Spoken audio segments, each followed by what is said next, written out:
You ever heard that faith and science don't mix? Well, let me introduce you to a man who shattered that myth. And there are many, but George Lemaître, he was a Belgian Catholic priest and a physicist, as well as a mathematician. He's the one who discovered, first proposed that what we now call the Big Bang Theory. In other words, a priest discovered that the universe was expanding long before most scientists believe it. In fact, they didn't believe it. They actually thought the universe was static, but that really happened up until about the 1920s when scientists thought this is an unchanging universe. But Lemaître would read Einstein's equations and eventually realize that math actually points to a beginning.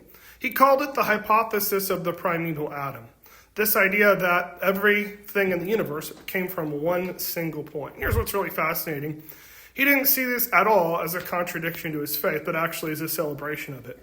Lemaître believed that science tells us how the universe begins, and theology tells us why it exists.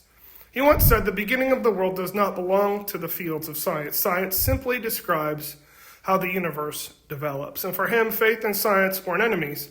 They were partners revealing different dimensions of reality. Even Einstein, who he showed the idea to, first doubted him.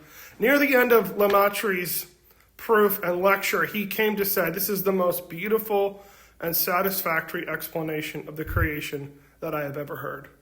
So you see, Lemaître's story, it reminds us faith isn't afraid of discovery. It's not afraid of hard questions or difficult conversations. The same God who spoke is the same God who gives us the minds to explore it. And the deeper we study creation, I believe the more we're going to get a glimpse of our Creator. Faith and science exist together.